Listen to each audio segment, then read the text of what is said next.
We're about to enter a historic moment in this chamber. We're going to take up a bill called the One Big Beautiful Bill. If you've been watching the media over the last maybe 6 months, you've heard all kinds of absolute misinformation about this bill. I've had a chance to read it. I know, Mr. President, you have also. It's an absolutely historic and transformative piece of legislation that reverses 4 years of an assault on American workers.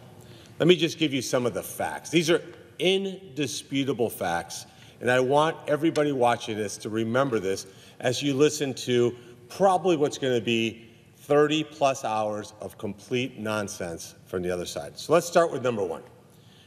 Nobody who works for a living in this country knows better what's happened to them over the last 4 years than they do. They've seen inflation crush them. The price of a home became unaffordable. The price of an automobile became unaffordable. The price of groceries became a luxury. You go to the grocery store and you bring your normal order to the cashier and you think there's no way that can be my grocery bill. That was all policies that were driven by the other side's ridiculous assault on American workers. So what are we going to do about it? American workers have very seldom actually been represented in this chamber. This chamber has done a very good job of representing special interest groups and lobbyists, but here's what American workers get out of the One Big Beautiful Bill. Number one, to address the price of automobiles, which, by the way, have been coming down under President Trump's term, despite the misinformation that car prices would soar. Let me just say that again. The price of automobiles has come down in the first 6 months of this year versus going up $8,000 during the Biden years.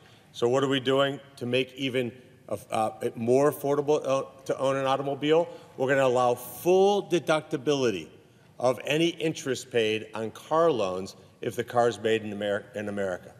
That is a significant relief for American workers. Secondly, no income tax on tips, overtime, or Social Security. A huge relief. That's probably about $1,500 to $2,500 extra in your pocket from not having to pay income tax on tips, overtime, or Social Security. And on top of that, the One Big Beautiful Bill prevents about a $5,000 per American worker per year income tax increase. So can you imagine the Democrats are going to come on this floor and fight this bill and say it helps billionaires when they know that if we don't pass this bill, every American worker will pay $5,000 more in income taxes next year and for all years to come. Under Joe Biden, we had over 10 million illegals invade our country. I wasn't born in this country. I was born in South America. I had the honor and the privilege of being welcomed to this nation. Who did Joe Biden welcome? Not legal immigrants like myself, but rather people who broke our laws to come here. And what was the result? They drove up our housing prices. They drove up our insurance premiums. They lowered the wages for American workers. They crippled our cities, and crime surged. So what does the One Big Beautiful Bill do, Mr. President? It funds the Immigration and Customs Enforcement so that we can get these people out of our country. They should never have been allowed to come here. We have 5,000 border agents trying to get rid of 600,000 criminal aliens. These aren't just people who came here illegally. That was a crime in of itself. This is 600,000 people who committed another crime, Mr. President, and we don't have the resources to deport them. This bill gives us the money to do that. You know, you have kids, I have kids, Mr. President. Raising kids has become really, really expensive. I was one of 7. My dad was one of 11. My grandfather was one of 23. I only have 4, underperforming. Raising kids is really, really hard, really expensive. What does this bill do? It gives every working American $2,200 per child per year. $2,200 per child per year to help alleviate with the cost of raising kids. In addition, this is something new and exciting. You have a birth of an American baby in this country, and the federal government will put $1,000 into a bank account. Companies, your employers, nonprofits, whatever group wants to, they can put money in that account. That account will grow with an index. And when that child who's born here in America, an American citizen, by the time they get to be 25 or 30 years old, Mr. President, guess what? They can have a decent little sum of money, a couple $100,000. They can use it for education, for upskilling, whatever they want. Nobody's ever done that to help American workers in that way, and we can do that. Now, look, healthcare is a massive expense. You're a doctor. You know what's going on in our healthcare system. It is crushing working families. What does the One Big Beautiful Bill do? It provides funding for health savings accounts, so you can use pre-tax dollars to fund it. So if there's that emergency, that you can have that to tap into. Huge improvement. And of course, let me just be crystal clear. This bill does not touch Social Security in any way whatsoever, even though I've had to listen to my colleagues over and over again for the last 6 months saying that we're eliminating, crushing, destroying Social Security. We do not touch Social Security. We don't touch Medicare at all. Let me repeat that. We don't touch Social Security or Medicare, despite how many online videos they do, or how many press interviews they do, or how much time the media repeats that misinformation. We don't touch Social Security or Medicare. Now, on Medicaid, here's what we do. We strengthen it. In fact, in my state, in Ohio, the hospitals will get more money to provide Medicaid to the people that need it, the disabled, pregnant women, children, older Americans who are in need. We are giving them more money. We will spend more money on Medicaid with the One Big Beautiful Bill than if we don't do it. Is that something that you've heard from the other side? Completely the opposite. Now, what we are doing is we're eliminating waste, fraud, and abuse, which has been rampant in that system. And we're starting the process of reforming the way the states and the federal government's relationship works in Medicaid. The states have abdicated that responsibility. We're working to reset that in a very methodical way. And for working Americans who are able-bodied, Mr. President, we're asking to do what Bill Clinton wanted, which is to put a work requirement on able-bodied adults. Let's define that. What does able-bodied mean? Between 18 and 60, no disabilities, no dependent children, you can work. And then what is the work requirement? 80 hours a month of either work, volunteering, community service, or upskilling, going to a place like, for example, Cuyahoga Community College or Kent State University or Columbus State University, where they can go in and get a skill that allows them to come into the workforce. Very common sense, not controversial at all, but you'll hear the other side say that we're kicking 16 million people off health insurance. I can't even count how many meetings I've had with my Republican colleagues.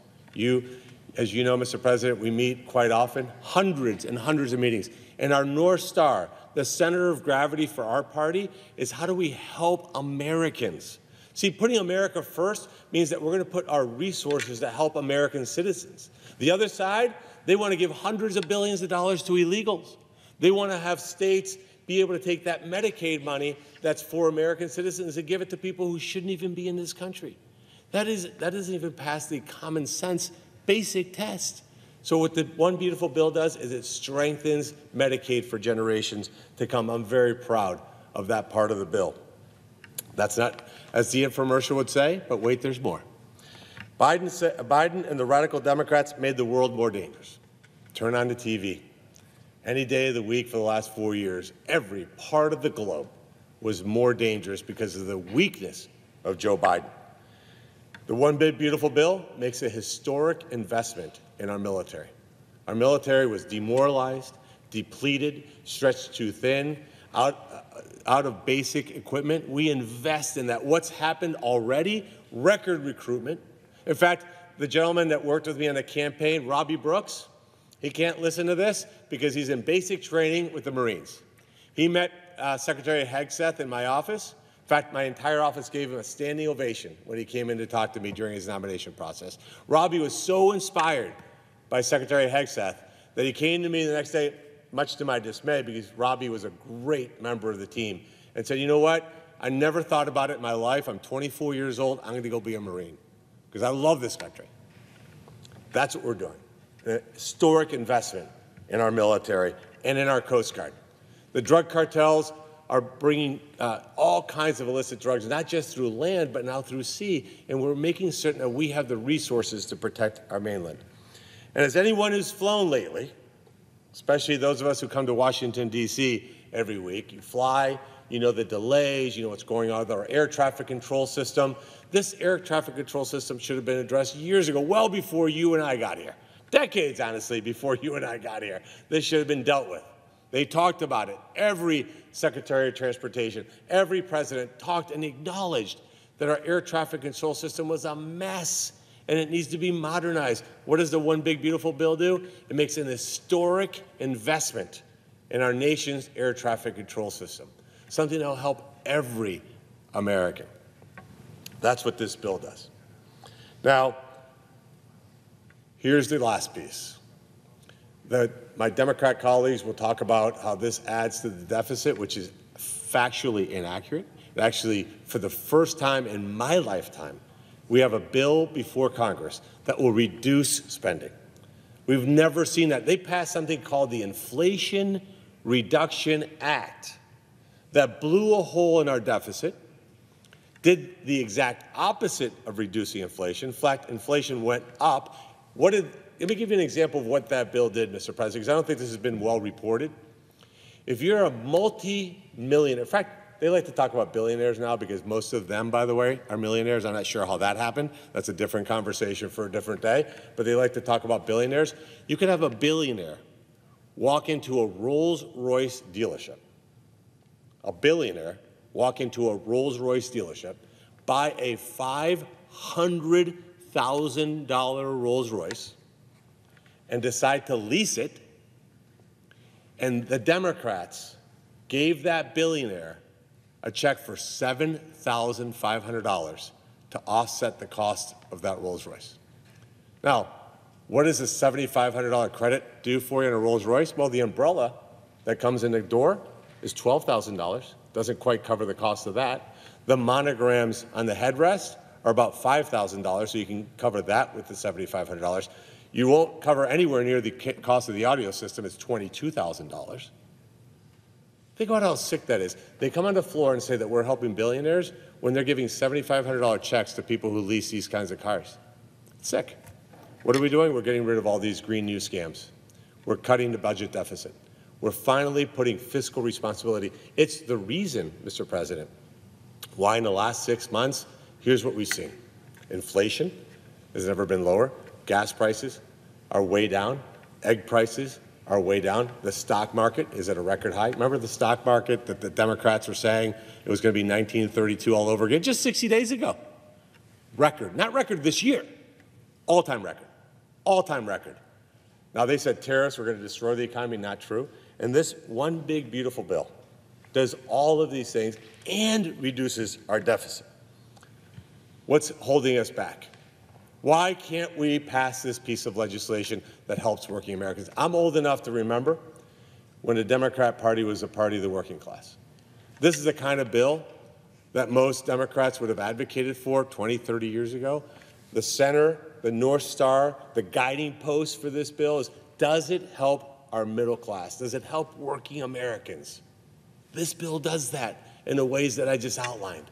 You would think that the Democrats would rush to the floor to vote for this thing. Instead, they will mischaracterize it at every step of the way. I just laid out the facts. The bill is 940 pages long. You want to read it for yourself. Don't believe what you hear in the media. Don't believe what the Democrats are going to tell you. Believe what I just told you, because these are facts that are indisputable. In fact, I'll close with this, Mr. President. I will guarantee you that there's not one thing I outlined here today, any of these aspects of the bill, that my colleagues will dispute, because they can't, because it's in the plain text of the bill. Instead, what they'll do is they'll use cliche lines like that, we're taking away health insurance from people who need it to give it to their billionaire buddies. You mean like George Soros?